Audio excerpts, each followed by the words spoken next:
Oh, hoy, Boboy! Anong baon mo ngayon? Uy, Jepoy! Eto, Nog, bakit? Ang bader mo naman, Boboy. Wala ka sa baon ko. Akin, eto, cookies! Panis! Ang yabang mo dyan, Meron pa naman ako ditong kamatis, oh. Ano ba yung mga baon mo, Boboy? Mga pang sinauna. Oh! Uy, Tep-Tep! Ikaw, anong baon mo ngayon? Eto, Tochi, spicy flavor. Bakit? Spicy flavor? Favorite ko yan, para sa mga matatapang. Ba't parang niyayabangan nyo ako? Panapok na lang, para yan lang Dikta, Tara! Nakita ko nanay mo nasa Mindoro. Walang madaanan dumaan sa Inodoro. Sus, wala yan, Ito, ako si SpongeBob, ikaw si Patrick. Nakita kita kanina tumatay sa plastic. Ako na. A, B, C, D, elementary, high school, college, di ka patuloy. Para yun lang, ako naman. Nakita ko tatay nyo nasa ilog. Kumulog, kumidlat, laglag pati itlog. No, mga batoy! Eto, ako naman banat, Ayoko sa Marawi. Maraming kalapati. Nakita ko nanay mo tumatay ng walking. Isa pa ako naman, alam ko trabaho ng tatay nyo, talod. Nakita ko sa ilog, inaalod. Sino ba yung maiingay na yan? Hay! Putoy! Wala ba kayong mga klase? Pasok! Mamaya kayo sa akin sa konti. Panapo ka. Oh, kanino to? Akin na to, Howdy kuya ko, kakagising ko lang ngayong hapon kaya tara samahan niyo ako gumawa ng merienda. Eto mga people, ang gagawin natin, pansit canton na nilagyan ng Nestle cream. Hindi ko alam kung anong tawag dito, basta ang tawag ko na lang pansit canton creamy latte. Eto lang naman mga kuya ko yung kailangan nyo sa pagluluto nito. Pansit canton, depende kung ilan gusto nyo. Tapos Nestle cream malamang. Tapos cheese, yun lang yun. Kuya ko, baka naman ituro ko pa sa inyo yung pagluluto ng pansit canton. Ayan, iluto nyo muna yun. Habang pinapakuluan pa yung pansit canton mga kuya ko, naggayat muna ako ng cheese. So ayan mga kuya ko, after maluto ng pansit canton, ilagay mo na yung mga seasoning nun. Tapos ayan mga kuya ko, sinunod ko na yung Nestle cream. Hindi ko talaga alam kung tama yung pinagkagagawa ko, pero just go with the flow. Last kong nilagay mga kuya ko is yung cheese. Then ayan mga kuya ko, mix-mix lang tayo dyan hanggang mag-melt yung cheese, tapos sumama yung cream doon sa pansit canton. Hanggang sa kumbaga mag-ano talaga siya, maggatas, mag-cream. Basta kitang-kita naman natin mga kuya ko, ayan, sobrang creamy niya na talagang ano na siya, pansit canton creamy latte. Tadang mga kuya ko, tapos na, ayan, sobrang sarap niya, tinitignan pa lang parang ang sarap na agad, pero natatakot ako kung anong lasa niya, kaya tikman na natin. Taste test! Ayan, medyo nakakalimutan ko na yung pangalan ko kasi talagang ang sarap.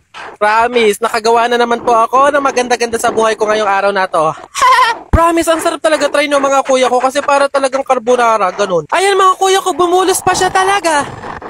Ayun lang mga kuya ko, thank you for watching, send and receive good vibes, stay safe, stay healthy, and God bless, love, love. Pabili pa, pabili. Oh, what's up, boy? Yari, English ba naman? Ano ba yan? Yeah, what do you want? Gigil talaga ako nito Do you have solution that mix evenly with organic compound substances and had undergone fermentation and instant in a solid state of matter in a homogeneous mixture? Ano yan? Di mo pala alam eh. The Red Horse. Ganon. Bintik na bata to. Sana hindi sa akin magalit yung may-ari ng brand ng sapatos na to. Zay! Dito na siya ng mura. Dapat mo pinamahalan eh. Tinan mo yung quality. Mas mura. Hindi pwede. Dapat mahal to eh.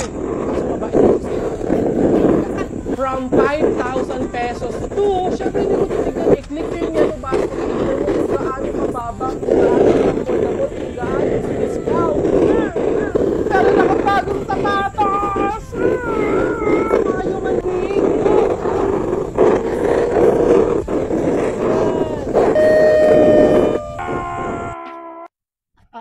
Howdy mga human being! Kaya dahan-dahan yung ipakilala ko sa inyo itong all-terrain shoes from Camel Crown. Magja-jogging ako ngayon. Tignan nyo kung gaano ito kaganda. Para kung walang suot na sapatos, napakagaan. Perfect talaga siya pang running, pang jogging, pang workout. Hindi siya nakakapagod suotin kahit magtatalon pa ako, day. Alam niyo mga human being, kanina pa ako kinikilig kasi ay, ang forma din ng atake niya. Ang forma din siya dahil ang lakas ng dating ng sapatos. Kumbaga kung ikaw ay players ng volleyball, badminton, basketball, o kahit anong sport, or nag-gym ka, dahil pwede mo itong ipainggit pag mayabang mo na yan. Oh. Ganda niyan, day. Komportable niya suotin, ang gaan niyang suotin, dahil para kang walang suot na sapatos. Hey pre! Happy wedding sa inyo! Congrats! Hey pre, salamat! Buti nakapunta ka. Kain ka na dun. O sige, pero teka lang. May regalo ako sa'yo. Abala ka pa talaga. Ano yun? Ito. Bakit arinola? Wag mong tanggihan yan. Alam mo ba, sabi na matatanda pa, mahiin, na swerte daw yung arinola pag yan yung regalo sa bagong kasal. Ganun ba yun? Bakit gamit na? Yun na nga eh, para doble yung swerte. Hindi naman pwedeng yung lagayan lang, kaya nilagyan ko na ng laman para talagang todo-todo. Babas... Oh my G. Girl, di mo ba napapansin? Ang ganda natin today! Ang ganda ng hair, ng mukha, ng outfit, right? Ano gagawin? Malamang TikTok tayo, lip sync natin yung kantang uso ngayon, yung para bang kinikilig na naman ako, yung ganun, guna. Phone mo yung gamitin. Ay, why sa akin? Maganda yung phone mo, maganda yung camera ng phone mo, kaya yun na lang yung pan-TikTok natin, maganda yung quality, ganun. Ay, babe, ang ganda ng view. Ay, babe, alam ko na, videohan natin yan, tapos post natin sa TikTok. Uso kaya yung sound na, yung maganda yung view, tapos bumabag sa kanta, up matutuyo, yay, gano'n, dali na, go na, phone mo na yung gamitin natin sa TikTok. Ay, bakit sa akin na naman? Friendly, wait lang, may napapansin ako ha. Bakit lagi kang nakikitiktok sa akin? Wala ka bang TikTok? Ito na, amin na. May cellphone naman ako, may TikTok account naman ako, pero wala akong load. Oh, ano yung papan-TikTok ko? Diyos ko, yun lang naman pala. Sana sinabi mo sa akin agad, Frenny, para ma-offer ko sa'yo ang TikTok sa'yo 50 ng TNT. Hindi lang yan, meron pa tong plus 3 GB in all sites and app, plus only text to all. Wow! Ano pa hinintay nyo? Go na! Para only ang saya, mag-only TikTok na with TNT. Sorry naman mga people, no? So sabi sa mga comment, kailangan gawan ko ng part 2, ulitin ko daw. Ha? Ay, oo nga!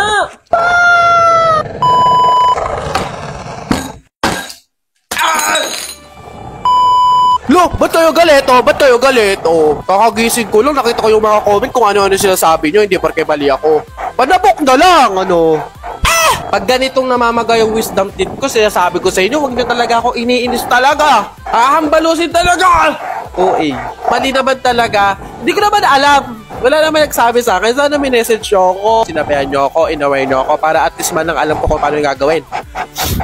So kaya naman uulitin ko ulit, pero syempre siguraduhin nyo na masarap pa rin to ha. Pag hindi talaga, ibablock talaga yung mga nag-comment dahil. Yung sting daw mismo yung gagawing tubig nung gatas. Hindi ko titimplahin ng gatas gamit yung tubig. Yung mismong sting pala dapat. Bobo naman talaga. So ayan, meron tayong sting ulit. Itong sting na to, yung nakaraan pa to. Yung video na nakita nyo na yon, ito pa din yun. Tapos meron tayo yellow ulit and gatas. So try ulit natin. Mabilisan lang naman to.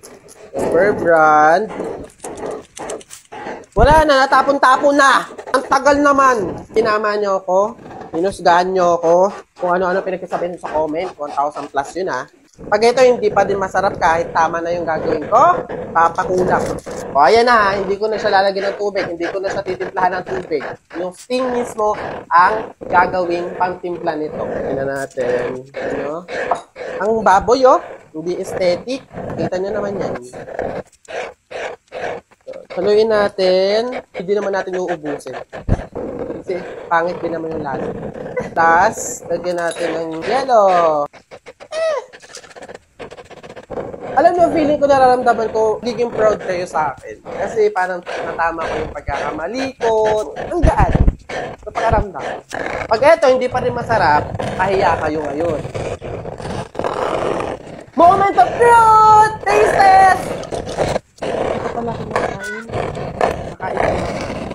Wala pa palang naman yung at least Bear Brand. May Bear Brand. So parang hindi relax. Let's take a sip. Ay, oo nga! Masarap! Para pa rin siyang Dutch Mill. Masarap nga. Ay, ang bobo, strawberry nga pala talaga to. Kaya pala sa unang video sinasabi ko, para siya strawberry. Strawberry pala talaga yung sting.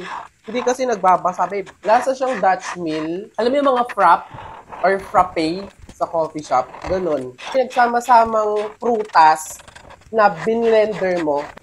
Ganon, para siyang shake. Tama kayo! Sarap! Masarap!